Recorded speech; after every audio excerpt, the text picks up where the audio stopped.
Kenapa Rizal dan sekutu lain tidak dituduh? Baik. Soalan yang baik. Bukannya mereka tidak dituduh, kerana mereka tidak mahu dituduh. Mereka tidak dituduh kerana jika kita membaca penghakiman tersebut, satu-satunya asas keterangan ditampilkan terhadap Rosmah adalah melalui keterangan-keterangan lisan dan keterangan-keterangan keadaan lain, circumstantial, keterangan-keterangan ikut keadaan lain, bukannya keterangan terus oleh pihak lain. Baik. Makna kata yang memberi ni, Saidu ni, dalam nama Saidu ke Saidi nama dia, dan Ryan, rakan kongsi dia, yang memberi ni, mereka perlu memberi rentetan peristiwa. Kalau tidak, takkan sampai tahap mengatakan, contohnya macam apa yang ditemui oleh mahkamah adalah Rosmah minta. Kalau orang tidak bagi orang yang diminta tu tidak ceritakan siapa yang minta atau bagaimana Rosmah minta, macam mana ada bukti mengatakan Rosmah minta. Kemudian Rizal Mansur, ceritanya kalau kita tengok, memang pada peringkat awal Rizal Mansur telah dituduh. Tapi bila dituduh Rizal Mansur dan dituduh Rosmah Mansur, tapi pembawakan duit tentang pertuduhan kedua dan ketiga ni, dan juga pertuduhan pertama tentang minta tu, ada dia punya cerita yang menunjukkan Rizal mewakili Rosmah Mansur untuk berjumpa pemberi di tempat tertentu. Kalau cerita ini tidak disahkan oleh Rizal Mansur, maka bukan saja mahkamah mungkin tidak dapat mensabit kesalahan Rosmah, tapi mungkin tidak dapat mensabit kesalahan Rizal sekalipun. Tiada siapa yang nak sahkan cerita Saidi. Faham? Jadi di sinilah dari segi perundangan dan kehakiman, peguam negara perlu membuat keputusan.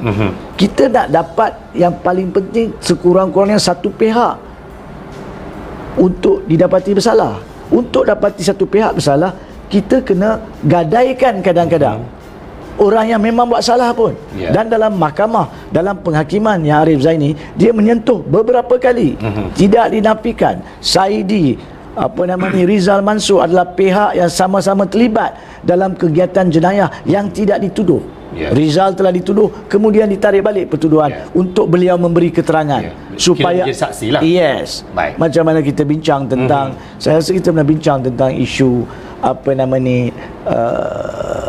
Jolo dan juga Nick Faisal, kenapa boleh dituduh, boleh didapati Najib bersalah sedangkan mereka tidak dipanggil. Itu adalah kerana penglibatan berbeza. Juga di sini, walaupun Rizal adalah orang yang terlibat dalam jenayah, walaupun Saidu pemberi jenayah, tetapi penglibatan mereka dan ketiadaan pertuduhan terhadap mereka tidak menjejaskan kesalahan Rosmah. Kalau Rizal dituduh, Rosmah tidak dituduh, pun tidak menjejaskan kebersalahan Rizal.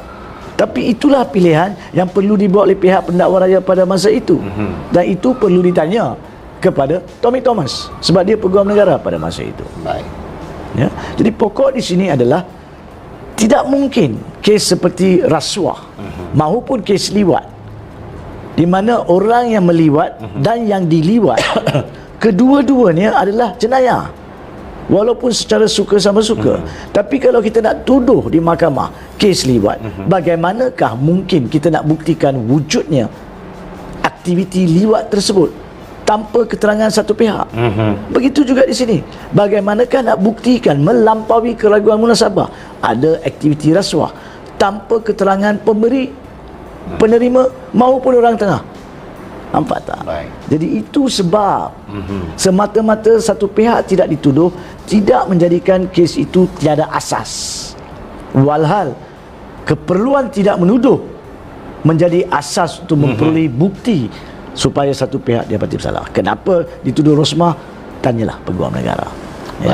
Mungkin sebagai contoh, kalau dibandingkan isteri Perdana Menteri, ini bukan pasal Rosmah, mana-mana isteri Perdana Menteri bandingkan dengan pekerjanya dan pihak syarikat swasta, yang mana lebih penting untuk diberi pengajaran kepada masyarakat supaya jangan terlibat dalam aktiviti rasuah? Bagi saya juga yang lebih penting adalah isteri Perdana Menteri ataupun menteri ataupun penjawat awam, sebab kita nak elakkan penjawat awam menerima. Ya betul, kalau orang tak bagi masakan orang nak ambil, tapi sebab ada orang nak ambil, baru orang nak bagi. Cuba kita berhentikan orang nak ambil, maka orang nak bagi ni, si Akaunya ke, si Mutunya ke, si Habibnya ke, si Maidinnya ke, tidak akan berani bagi.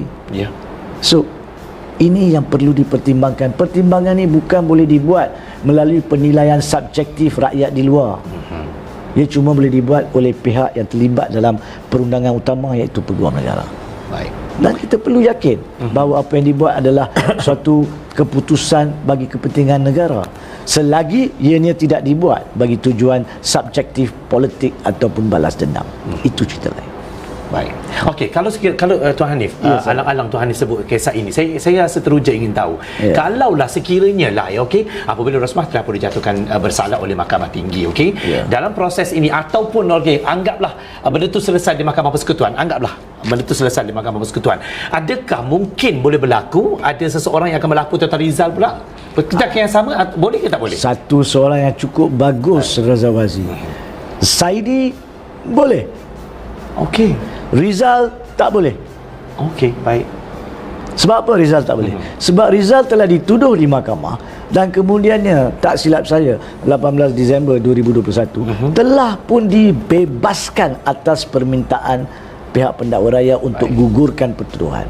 Macam kita nak bincang, bila pendakwa raya gugurkan, mahkamah tak boleh kata saya tak mau gugurkan, saya nak jalan juga terhadap Rizal. Mahkamah tak ada kuasa di bawah perlembagaan. Tapi mahkamah lah yang keluarkan perintah, sama ada bebas ataupun lepas. So bila pendakwa raya tidak membantah pengguguran pertuduhan dan perintah pembebasan, dengan adanya perintah pembebasan, orang tersebut tidak boleh dituduh lagi atas fakta yang sama. Baik. Atas fakta yang sama.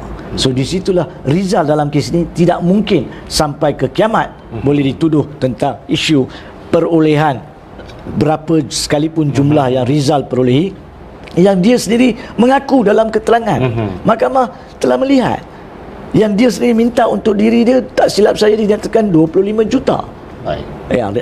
Rosmah Mansur 187.5, dia sendiri 20 juta, 25 juta. Dalam keadaan itu, walaupun dia ada minta untuk diri dia, disebabkan telah dibebaskan demi kepentingan perolehan keterangan untuk menjadi asas sabitan Rosmah Mansur, dia tidak boleh dituduh atas kes yang sama, Jepak yang sama. Tidak boleh.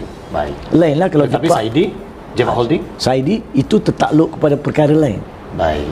Melainkan sudah ada perjanjian untuk dia memberi keterangan, dia tidak akan dituduh. Itu adalah perkara yang perlu dijelaskan. Tapi dia tidak ada perintah pembebasan sebab dia tidak pernah dituduh. Dia tidak sama macam Rizal lah. Ya. Baik. Tapi begitu jugalah dalam keadaan biasa perundangan, apabila kita tak tuduh seorang yang terlibat dalam jenayah tersebut. Sebab jenayahnya sedikit berbeza. Rosmah adalah jenayah menerima, Saidi memberi. Jadi boleh dituduh secara berasingan. Walau apapun, memandangkan tidak dituduh pada masa itu dan keterangan dia, keuntungan keterangan itu telah diambil oleh pihak pendakwa raya untuk kebersalahan Rosmah Mansur, maka tidak begitu adil atau saksama untuk tuduh dia. Makna kata tipu dia lah. Bolehkah pendakwa raya melakukan penipuan? Bolehkah sistem agensi negara lakukan penipuan? Tidak boleh. Now, sini saya nak bezakan dengan kes bunuh pula. Kalau 3 atau 4 orang terlibat dalam pembunuhan, kita tuduh 3 orang atau 2 orang dan yang lain kita jadikan saksi. Yang tu walaupun kita tak tuduh, kita tak boleh tuduh dia orang lagi. Sebab apa tahu? Sebab faktanya adalah pembunuhan yang sama. Baik. Orang yang mati Ahmad bin Abu dituduh dibunuh oleh 2 orang. Tapi 2 lagi pun terlibat dalam situ, awak tak tuduh. So awak tak boleh tuduh lagi sebab sudah ada keputusan. Tapi dalam kes Rosmah, rasuah ni, Rosmah dituduh menerima. Saidi bukan diterima, tuduh menerima, memberi. So ini adalah satu perkara isu perundangan yang tidak melibatkan halangan untuk menuduh, tapi dari segi moralnya agak sukar. Hampir mustahil untuk menuduh orang yang tidak dituduh di atas seksyen yang berbeza. Baik. Terima kasih Tuan Hanif untuk penerangan itu. Baik, daripada